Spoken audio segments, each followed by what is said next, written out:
There's actually water falling from the sky. There's clouds in the sky. Crazy. First time in I don't know how many weeks. 2 months?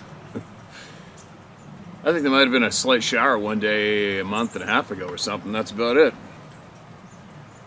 Unbelievable. So, got to process 90 chickens tomorrow.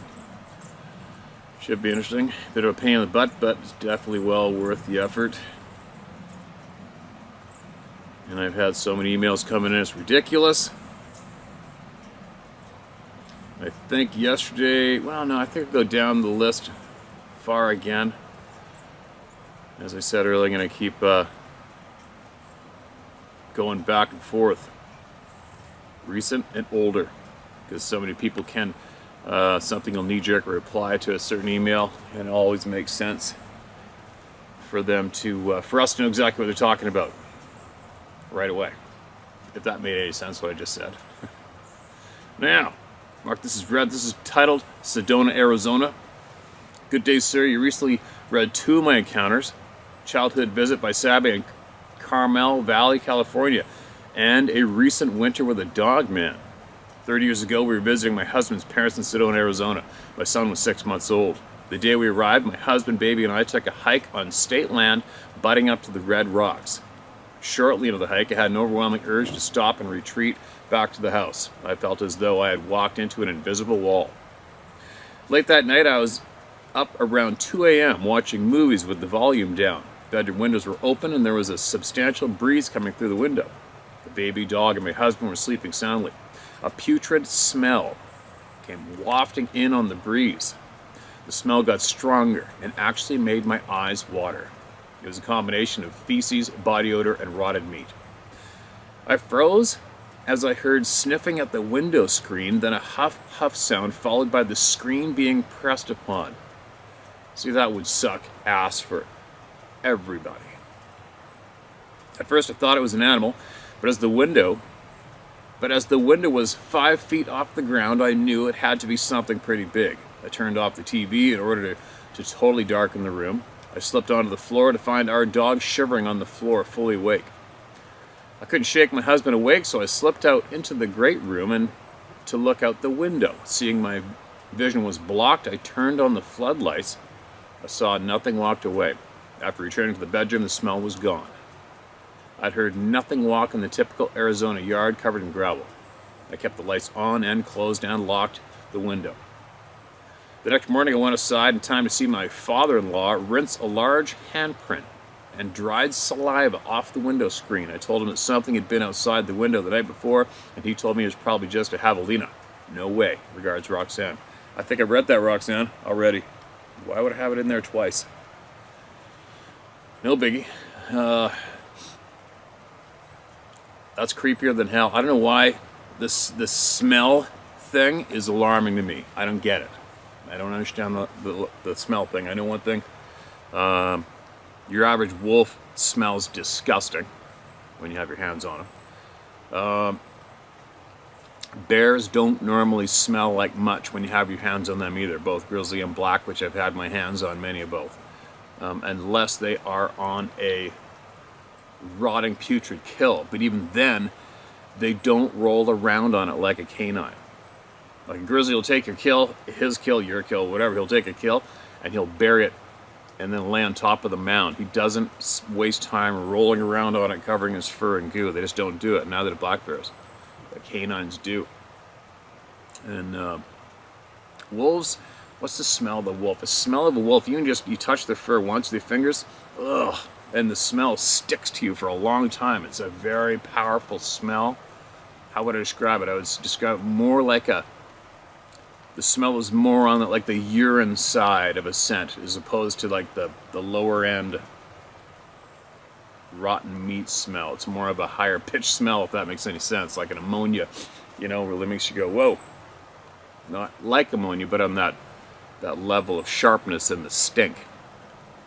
So why these beings have this common description of the smell being that powerful is that really has my curiosity due to me only due to me being absolutely familiar with how predators smell on average, right? And how they get to smell like that.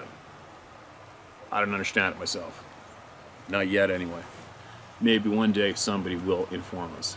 Not that it's high on my curiosity list as compared to the other factors. This is titled Sasquatch. Hi, Steve. I don't know if you ever read my first email, but here's another one. Just the same. My first encounter occurred back in the 90s at a popular local watering hole back in the Pennsylvania woods that you've got to climb down a steep embankment to get to. I'm not going to give you the exact whereabouts here. I arrived there in the early afternoon with a handful of buddies, a case of beer, and we were all carrying guns. We spent the day back there being stupid, drinking, shooting empty bottles, and telling stories. Whenever I'm telling stories in the woods, you can bet the subject matter is Sasquatch. I'd mix real stories I'd heard or read with some campfire bullshit, so as not to freak everybody out too much and leave them laughing in the end. This afternoon was no different, and every so often I'd let loose with a wild scream at the top of my lungs for a dramatic effect. Before I knew it, it was dusk, and visibility was getting lower by the minute. At some point, as darkness fell, he must have come in close to silently observe what we were up to. As we stood around, still talking and drinking in the pitch blackness, I let another scream fly. This time, he immediately answered me with the loudest, most blood-curdling scream I've ever heard in my life, from directly behind me. I could feel the heat of his breath on the back of my neck. My insides shook, my legs turned to rubber, and I was instantly terrified. But I knew instinctively what he wanted. I gathered the group up, and we exited the forest in a single-file line. Each of us holding on to the jacket of the guy in front like a caterpillar, climbing back up the embankment as he paralleled our every step, just out of sight off to the right, all the way back to our car on the side of the mountain road. He never hurt any of us, but his message was simple. We'd had our fun, but it was time to go. Thanks for listening. Keep up the good fight, brother. The truth is out there. Steve. Okay, man. And then I guess I must have found your other email. So here's one right below it. Love your YouTube channel. Your stories, hunting and otherwise, are incredible and very entertaining. Anyone can see you're a straight-up dude, no bullshit. Thank you for the kind words, man. Well, here's one of mine. I've never been much of a hunter, but I've always enjoyed camping out and partying. Weed. Don't judge me, haha. In the forests of Pennsylvania.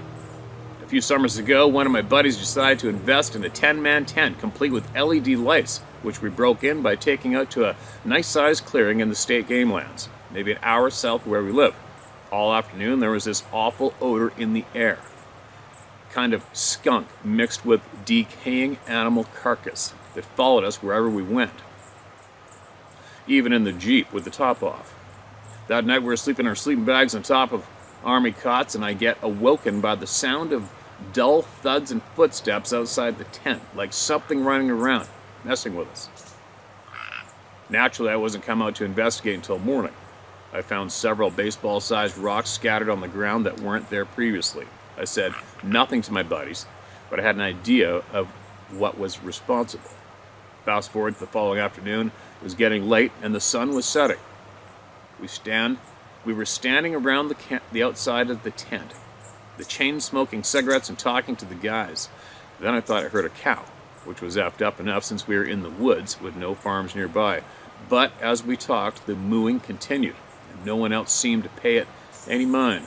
I focused on it, and over a few minutes, it stopped sounding like a cow, but more like a big dude with a deep baritone voice doing a bad imitation of a cow. As I was trying to figure out which direction it was coming from, my eyes scanned the tree line, and that's when I saw it, standing in the high brush, just inside the cover of the trees and out of the fading sunlight. The massive silhouette of huge shoulders, arms, and chest with a hint of head in between, like a life-size jet-black cutout of the Incredible Hulk. At his biggest and angriest, swaying back and forth about 50 yards away, maybe closer. The arms were longer than a man's and ended in catcher's mitt-sized hands, which it must have balled into fists. Since I couldn't make out any fingers, I tried to watch it from my periphery at first, stealing glances while pretending to pay attention to my friends. who were oblivious to it and everything else besides whatever the hell they were talking about and facing another direction. Then I looked directly at it for several minutes before turning away, and when I turned back again, it was gone. I'm 6'1", 200 pounds. This thing was 2 feet taller than me and every bit of 500 pounds. I have 2 other encounters if you're interested in hearing them. Happy hunting, Steve. Okay, gotcha. Got them both. And that's a little peculiar, isn't it? So, how many people, I don't know what the deal is. Either the majority of people are absolutely out of tune with their instincts, their sixth sense, or these beings can selectively allow somebody to know of their presence. It's one or the other. One or the other. I know I feel it. I'm feeling something right now. I can just feel the side of my head tingling right by my ear, like you know when you get a high pitch, you know the chalk fingernails on the chalkboard. It's like a mild form of that irritant that I get. I'm really it's getting me right here on this side of my ear the whole time I'm reading. But whatever. It's nothing bad, but anyway, carrying on. Let's get some more voices heard.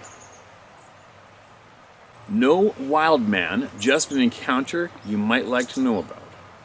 Steve, feel free to say my name, etc. if you think this is worthy of telling everyone. Well, we'll know in a minute. I'm so happy I found your channel. You're a good man, and holy shit, do I miss the outdoors. I enjoy listening to you read people's encounters as well as the message you talk about. I'm the only one in my family who likes hunting. Actually, my son and I are the only ones I was able to pass that along to my son, thank God. We need more people to stand up and let everyone know what's going on. We are hypnotized like animals before being slaughtered and fed this absolute crap called news and constantly kept in fear. CVID, climate change, racism, war, etc. Anyway, don't get me started, LOL. Okay, I'll get right to it. This isn't a story that happened outdoors or about wild man Sasquatch, etc. It's an encounter I had, and maybe this will be another piece to the puzzle you're trying to solve on a personal level. This has to do with abilities that we all have, but few know about it and even fewer believe in. This story begins with my introduction to what is referred to as remote viewing. A skill we all have and are able to use, but just like any talent, some are naturally better than others, like playing an instrument, I guess. It all started with a banned TED Talk given by a legally blind motorcycle riding physicist named Russell Targ, T-A-R-G. Most of his life was dedicated to lasers and did some incredible things with them, but as fate would have it, he was brought into the world of remote viewing, and along with some gifted individuals like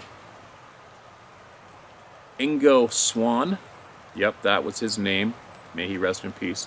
Long story short-ish, he ended up with a group working with a bunch of U.S. agencies with three letters, i.e. CIA, NASA, etc. CIA, NSA, etc. Teaching remote viewing to people like Pat Price, who was able to tell them that there was a secret Soviet submarine base at a location that he was able to see with only being given a map coordinates and instructed them what was there. They didn't believe it. It made no sense for that to be there, but in the end he was proven correct. Okay, so the part that involves me. I was drawn to remote viewing and the fact that Russell Targ said everyone could do, but no one knew why. I watched shows like Third Eye Spies and learned how to remote view myself and have had some amazing results. Yes, you can do it too. Everyone can if they are told how. It's actually very easy to do, but not so easy to be accurate. When you get it right, it's one of what I call a holy shit moments. Then the story changes. I've always been interested in the paranormal and cryptids and of course Bigfoot. I found some videos made by Dr. Stephen Greer, whose name alone seems to bring out strong emotions of amazement or haters and trolls, etc. Well, like you always say, take from it what you will or leave it. But in a movie, they describe how to make contact with extraterrestrials in all sorts of form and beings that we can't even imagine. Form of beings that we can't even imagine. Basically, through my experiences with remote viewing, the next natural step for some is to make contact with others. I know it sounds like bullcrap, but here's what made me a believer and scared me shitless one night. Lying in bed before I go to sleep, I guess you could call meditating and doing what I learned on how to make contact. If you want to learn how, just watch Dr. Greer's movies with CE5, Close Encounters of the Fifth Kind. After doing this for a few nights, I had my not-so-fun encounter. I was sleeping on the couch at the time because of my sleep apnea keeping my wife up. I didn't mind, it was actually pretty comfortable. So here I am sleeping on my back with the back of the couch to my right, and to my left was the edge of the couch. This is important to know because what happened next is something I think about every day since it happened. So, I'm asleep but not in deep sleep when I hear a voice speaking into my left ear. Not both ears, only my left ear. I heard a voice but couldn't tell what she was saying at first. Then I started to wake up just slightly, just enough to hear the voice say, "So you think." Then I fell asleep again, but could still hear, and more disturbingly feel words being whispered into my left ear. I could feel the air as a weird female, like angry sounding voice whispered in my left ear, like if you were to yell at someone, but in a whisper type voice. An angry whisper, if you like.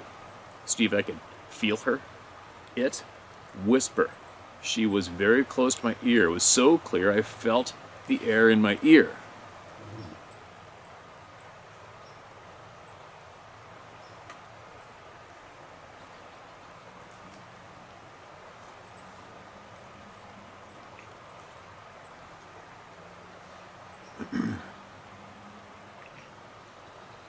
I got the message. I'm pretty sure they were telling me to knock it off and don't try to make contact anymore. In a way, I wish so badly I knew what the entire message was. I want to try hypnotic therapy to see if I can recall the message, but I can't afford it. Sometimes I think about trying to contact the voice and attempt to communicate with it, but they didn't sound very nice or friendly. So there you go.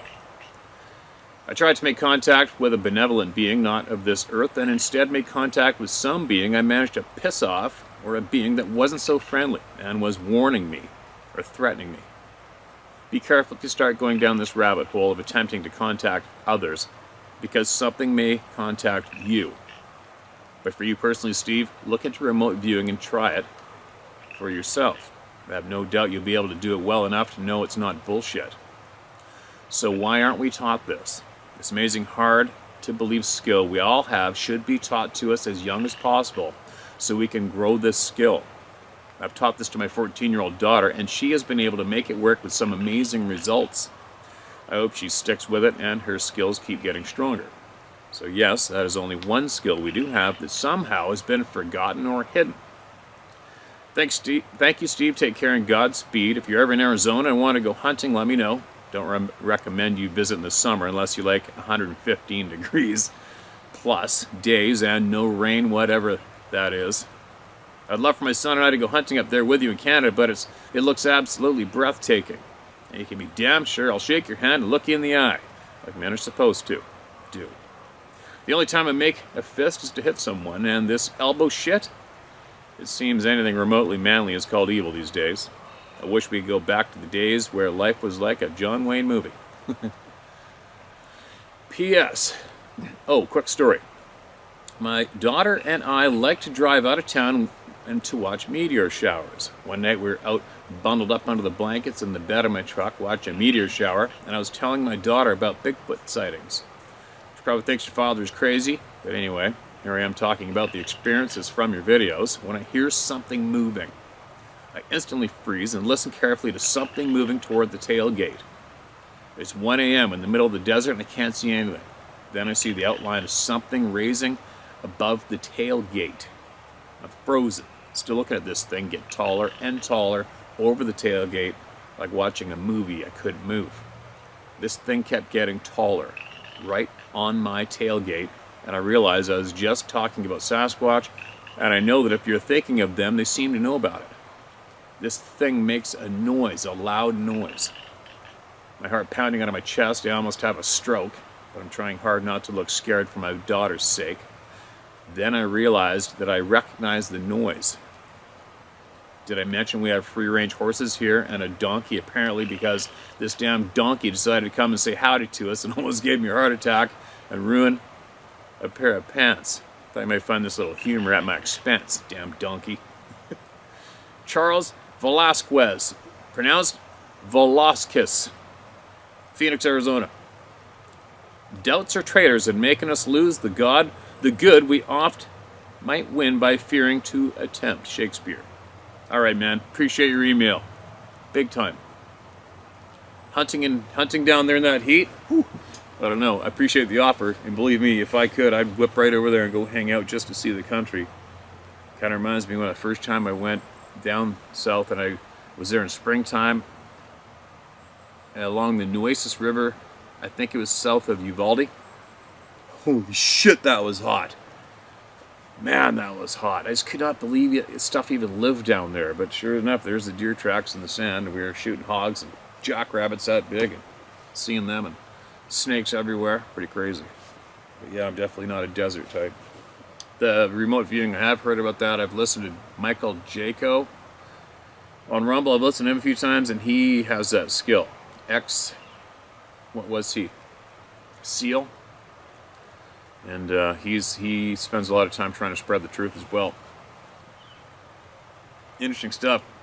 I think once I get time, I think I will look into that, because I am curious to crack open any skills that we can recover, that we've had smashed out of us by the evil sons of bitches. Trying not to rant.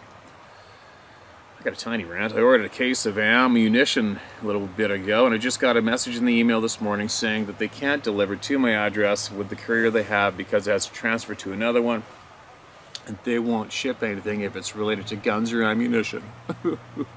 All those poor people. It's amazing. It's amazing what the majority or some of the herd has been conditioned to get emotional about or react to, isn't it?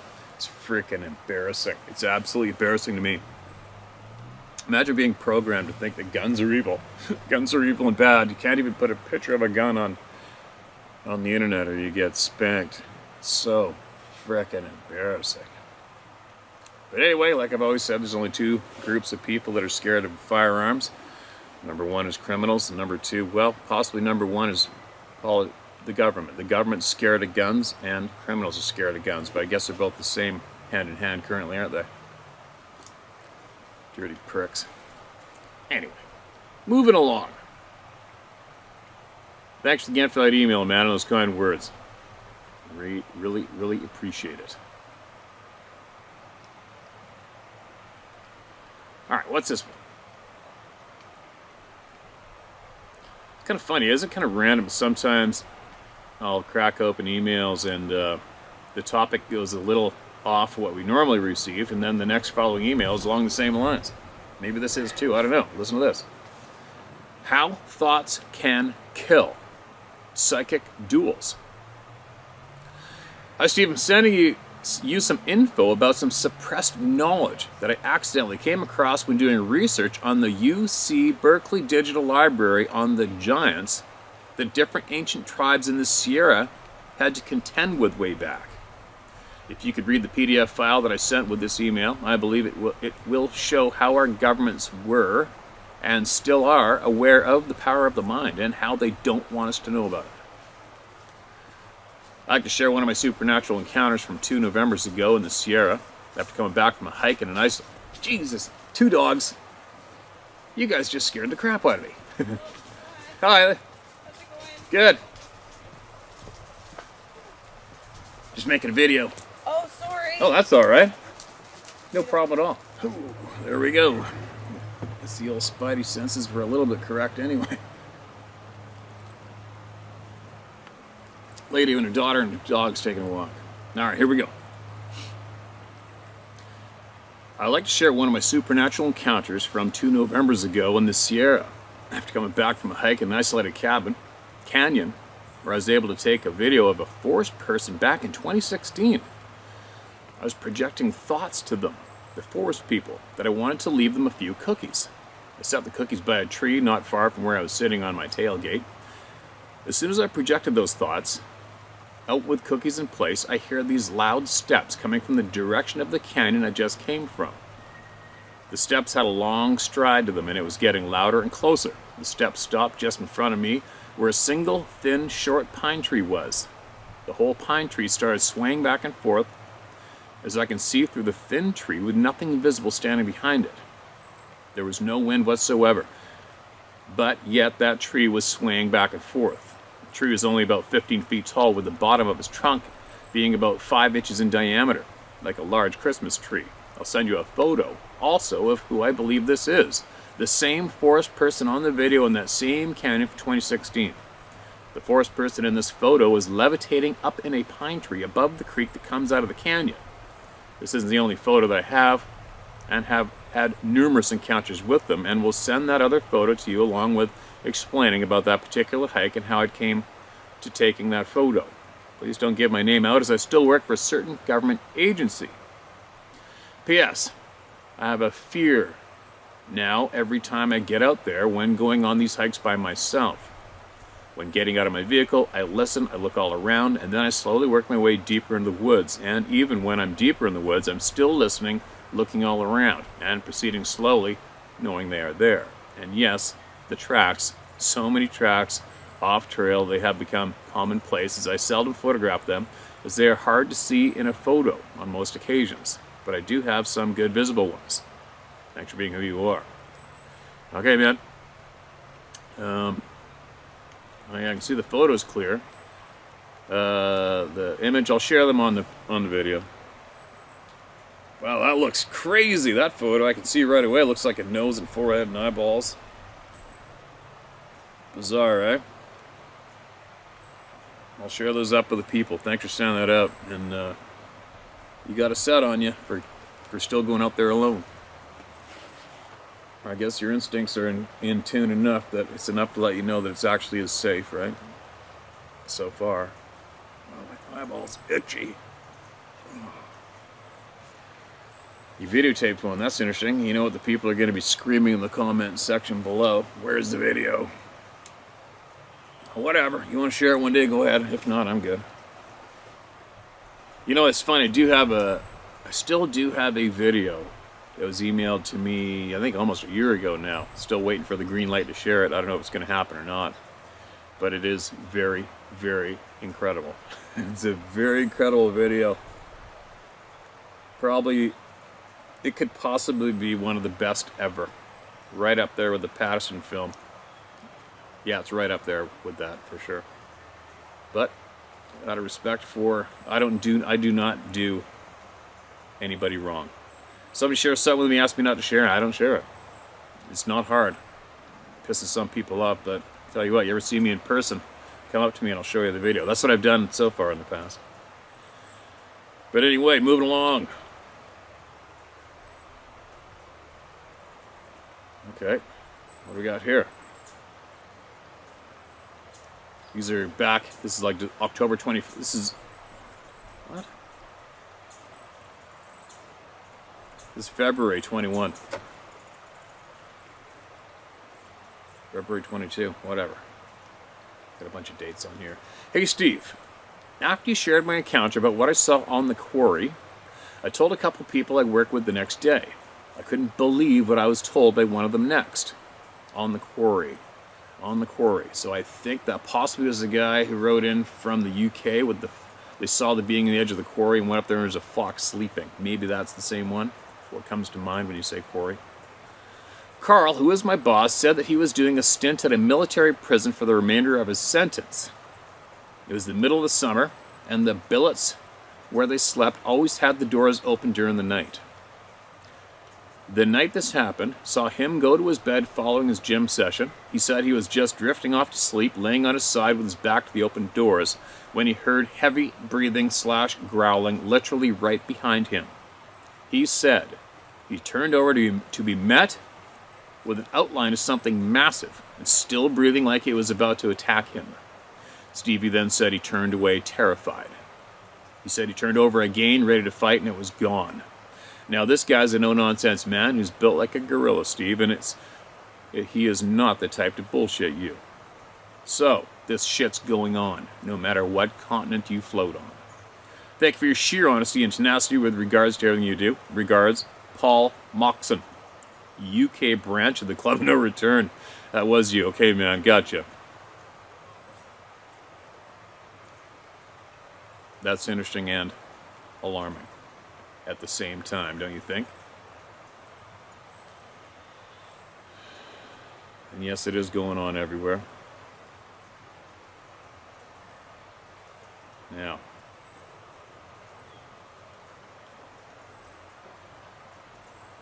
mark this as red. New listener, but I'm in. Hear my story. That's the title of this one. Hello. My dad introduced me to your YouTube channel. I'm an empath and have had several encounters throughout my life. I've always felt things very deeply, especially in the woods. I watched a video where you read an email from a lady who heard a voice in her head and my ears perked up. I got goosebumps and my inner energy escalated. I've been there recently. I was single at the time, about 2019, and have always felt at home in the woods. I love going to the forest alone just to listen to the trees and wind and animals. I'm a quiet hiker, so I see quite a bit of things. One day I was hiking alone in the afternoon, much to the chagrin of my family, who continues to warn me never to hike alone. I was in a beautiful area that I had only hiked a couple of times, and I wanted to see where it went. I was on a roll and ready to go far. However, I was going up a hill about 2 miles in, excited to see what was on the other side, and I heard a clear voice in my head telling me to turn around. I argued in my head, explaining that I wanted to see what was ahead. The voice got louder, like it was yelling at me. "Turn around now," it yelled. I never felt like I was in danger, but I felt the voice was trying to protect me and keep me safe. By the third time it yelled loudly in my head to turn around now, I stopped arguing. I stopped hiking and listened. I heard nothing. It was very quiet. The voice quieted but still spoke in my head, "Turn around, go back now, now, now." I felt urgency to leave, as if there was something menacing ahead that the voice was protecting me from. I turned and hustled back the way I came. I was shaking, but not from fear of the voice. I felt like the voice was walking behind and beside me, like a friend trying to usher someone away from danger. I returned to my car and went on with my day, kept thinking about the voice I'd heard, and was grateful for whatever reason it kept me safe. Thank you for sharing the story of the other woman who heard the voice in her head. I feel like I'm not crazy after all. I'm married now and go hiking with my husband. He will hike ahead, not too far, and let me talk to the trees, which I love. I still feel at home in the woods, but I feel safer going with someone now. I'm not sure what I was protected from that day, but I'm always grateful for the voice that kept me safe. Anyway, that's my latest encounter that I remember so well. Thank you again for sharing the stories of others. Stay safe. Dana. Or Dana. Dana or Dana. Also, sorry, this is longer than I anticipated. Thanks for listening to my story. It's actually a short one. No problem. We got it. And very interested in hearing it. And just like you were knee-jerked from reading somebody else's similar experience, somebody else just did the same from hearing yours. Guaranteed. Guaranteed. It's endless. It's endless.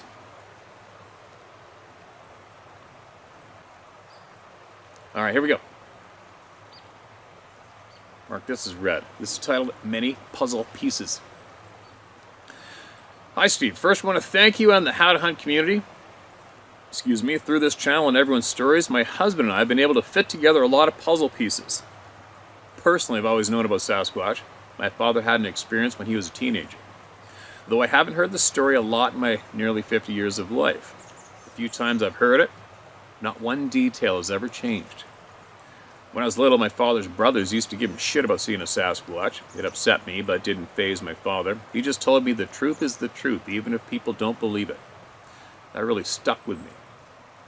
I won't share my father's story. It's his to share, but I believe that telling our own stories is a sort of a therapy. My husband also had an experience when I've tried to encourage him to share his, and I've tried to encourage him to share his with you and the community as his encounter seems to have affected him in a more negative way than mine have affected me. What I'm about to share are the things that have happened to us. Me, my husband, and our children. We continue to have encounters on our property, which is the reason I'm not going to share my identity. I don't feel or want any tree smackers running around like fools in my woods.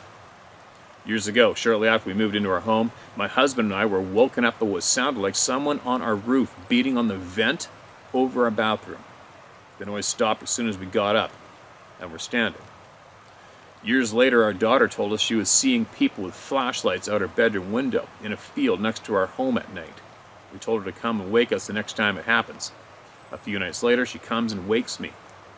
My husband had recently been put on third shift and wasn't home at the time. I went into her bedroom and looked out her window. And even though this happened at least 12 years ago, I remember it like it happened last night. There, gliding smoothly over the field, were two orange balls of light. They moved in a steady pace and with no up and down movement that would accompany a human walking with a flashlight over a bumpy field. Between the field and the woods is a drainage creek that was about 6-foot bank. Orbs glided right over it, at the same steady pace and same height. Once they reached the woods beyond the creek, I had to move to another room to look out another window to see them. From the other window, I watched as the two orbs became one very large orb just inside the tree line. That's interesting. When it was traveling across the field, it had been traveling north. When it reached the woods and became one very large orb, it began traveling west. It was just inside the tree line. It lit up the trees around it as it moved in the same steady pace as it did crossing the field. The center of the orb was solid light, but around the edges was more transparent, and I could see the trees through it. After about 30 seconds of watching it, it simply disappeared. My next encounter happened years later. I woke up in the early hours of the morning. I don't remember why I woke up or what woke me. I came out of my bedroom in the living room and was completely stunned. As standing there at the window with a bright full moon backlighting it was the head and shoulders of a very large figure. At the time, I had sheer curtains on the window and could clearly make out a large head, no neck, and very wide shoulders. It had to be about 7 to 8 feet tall and at least 4 feet wide at the shoulders. I was frozen with fear.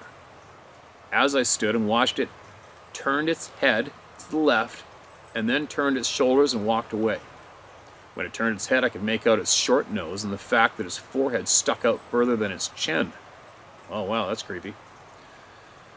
I don't know how long I stood there before I finally gathered up enough courage to go to the window and look out to see where it went. But when I did, it was gone. Most activity here happens during the summer. The past few years, it's been almost as if we've been unwillingly bartering with these things. It began with a dead skunk laid out in front of our pole barn, right in the center of the cement slab, laid out as if it were being presented as a gift or something. It was dead, but there was no visible trauma or anything. After that, our chickens began to disappear. We live in a rural area and have plenty of predators that could take our chickens. Anytime an animal has gotten our chickens, there's been a visible struggle. Feathers left all over and even drops of blood. However, our chickens would just be gone. They would disappear one at a time without any visible struggle. After the skunk was left, we began losing a chicken or two a week. Every time one would come up missing, a dead possum would be left somewhere on our property. They would always be in place where we wouldn't miss them. In the middle of the trail, we would walk along our property every day or right in the middle of the backyard. Over the past 2 summers, we've lost several chickens. They've left us with 1 hen and 1 rooster. It's so bizarre, but it gets even more bizarre. We decided to let the hen that was left hatch her eggs. She'd been sitting on a dozen eggs. One night, all the eggs disappeared from the chicken coop. Our chicken coop has a person door and a chicken door, Our chicken coop has a person door and a chicken door. Both we close and lock at night. Aside from being left dead animals every time a chicken went missing, I'll often find marbles in my vegetable garden. Our children are all adults, and my husband and I are the only ones who spend time in our garden. Neither one of us are leaving any marbles there. I know this is quite long, and I'm sorry. Just want to get this all out. We've had rocks thrown on our roof. Sasquatch has hit the outside of our house, always on our bedroom wall. We've had all the pears on our pear tree disappear in one night. Not a single one was left, not even on the ground. The last 2 encounters are the ones that scare me the most. One happened to me and one to my daughter. Each was years apart, and I don't know if they are related at all. First mine. One day I was walking out to my garden. It was just in my backyard.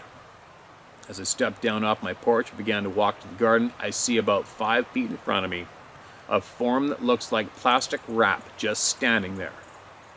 I didn't move, and I honestly thought it was my eyes. In my 30s, I had an illness that affected my sight, although I can see well with my glasses. I did have my glasses, but I took them off and squinted at it. I could still see it.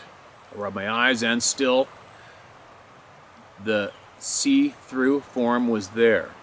For some reason, I got the overwhelming urge to just turn around and go back inside. That's what I did. I didn't tell anyone about it for years until my husband and I were watching 411 The Hunted. The story about Yan, the hunter who had an encounter with one of these invisible things, confirmed that it wasn't a problem with my eyesight. The last story was my daughter's, and one that bothers me the most by far. It just happened months ago in 2020. I'm going to share her story because she won't talk about it anymore and just wants to forget about it. She was home alone one night. She's an adult, and we have 2 protective dogs. She said the dogs were at the back door acting weird. They were growling at the door. She said she looked out the door. It's a sliding glass door, and looked out, but she couldn't see anything, but could hear what sounded like our backyard was full of puppies. My daughter loves dogs, so she opened the door to see what was going on. She said that she opened the door, stepped out on the deck, and heard what sounded like a hiss, or someone saying shh, right beside her. Then everything went silent, even our dogs. She had a plate of food in her hand and dropped it right there on the deck and quickly went inside, locking the door behind her. Well, there you have it. I've typed this email several times and never sent it. I don't know what was holding me back. I'll keep encouraging my husband and father to write in their stories. Thanks again for all you do, Steve. You're a good man. All right, thank you very, very much for sending that. And make sure you send, well, I'm sure your husband's going to see it, right? I don't know if you want to crack it open to your daughter or not and take her back to that trauma. She's going to deal with it the way she's going to deal with it, right? But I guess education is as well important. And your father, well, I guess send it to him and see if that might knee-jerk him into wanting to share what's up with what he witnessed. But anyway, that was a fair chunk of handfuls shared. But getting back to you, I know Scott Carpenter's had some proven methods of ridding property of these beings in the past, so you may want to get a hold of him or look up some of his videos and see if you may be interested in that. As I know one thing from me, I don't give a shit who or what you are. I don't need anything hovering around outside the bedroom of the house or the animals on the property at all. I just don't, and I'm not down with it myself. But anyway, there you go. I gotta get my button gear. I gotta get all prepped up and ready for tomorrow for the chicken processing. Got a little bit more to fix on my pickup truck because I am gonna go away again soon to the remote north. What else am I gonna mention? There's a lot of people out there who are sharing truth, what's going on the globe, truth that affects every single one of us, although a lot of us don't want to hear it, don't want to accept it, don't want to face it, just roll with the frickin' waves that come at them, even though they could possibly have something to do with stopping them. But anyway, what I've learned, what I've been watching, what's going on today, I could babble on right now and tell you all about all the nasty things and the proof and etc., but that's just being done non-stop from everybody. Everybody's pointing out the evil, dirty, filthy shit that's being imposed on us, especially here in Canada and the United States, from the people who are currently in power, taking our power, using it against us. And I'm more interested in how to stop it. What can be done to stop it, the remedy, how to stop it, or more interested in having the specific names on a list of who's responsible. Those are two things that I've been having in my mind a lot lately. And what I was thinking was, because it's almost like you have to use the recipe against them which they've used on us, which is controlling the media with absolute control. The extent of how they control it lately is so brutal. It's so brutal. Once you look into it for yourself, it's plain as frickin' vanilla. It's in your face. It's easy to see. what I'm thinking.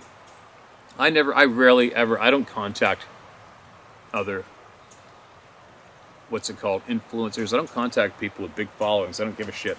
I'm all about the people. I'm about the people, right? That's what I'm all about. It's all of us, all of you, and I'm included with you. It's all about us, and that is the absolute strength. And but what I'm thinking is, if we're going to make everything better for us, I think we possibly have to get like-minded people who have substantial followings, and all of those people get together and have some kind of a meeting and decide on what is possibly the most important, honest message and information to get out to the people. Do you know what I mean? And possibly combine those people, get that list, a priority list of true honest knowledge that needs to be set out, and all of those good honest messengers band together and send the same message at the same time for X amount of time, and then move down that list of the top 1 to 10. I'm thinking that's possibly a way to make a serious impact. If that made any sense, what I just said. Because that is the tool, that is the successful recipe the dirty evil pricks have used against us. They have corralled up all the media outlets, own them, and they decide what gets pumped out to the people. And that has been very effective on screwing us over big time. So, what I'm thinking is that recipe needs to be harnessed by the good people and used against them. What do you think? Does that make any sense? If it does, maybe email me in on that note and add to what I just suggested. And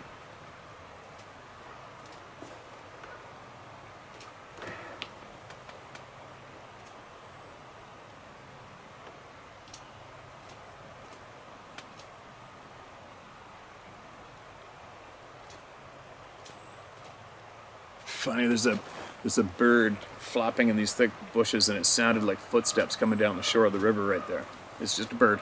But anyway, I think that might be an idea, is to possibly get in touch with as many of the truth-sharing people who care about all you, care about all of us, and they have substantial followings, and possibly get a hold of them and have a serious meeting with this topic, and see if you can't ramp up sharing true, honest knowledge with all the people at the same time, and somewhat mimic the recipe that the evil pricks have used against us, and use it against them. Turn it around, use it against them, and harness the power of the good people, right? But use that power to spread the good and the helpful and the honesty. That's what I'm thinking lately. I'm done with everybody's pointing out this, pointing out that, pointing out this, and everybody just keeps on pointing out the dirty, filthy shit these pricks are doing. It's nonstop, but I see that that's not really getting us anywhere.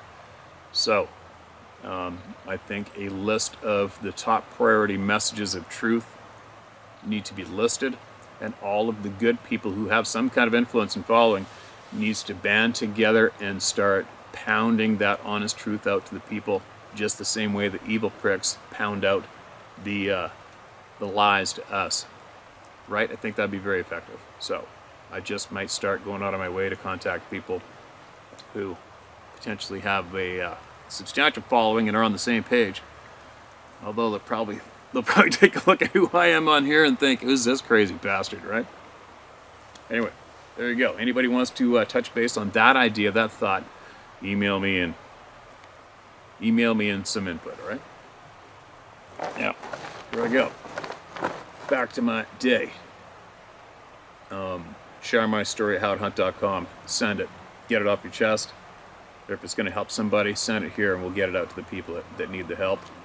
And the backup channel, I always forget it, the Round Table of Knowledge by HTH. If anybody wonders what that is, that's How to Hunt. Okay, I'll be back shortly.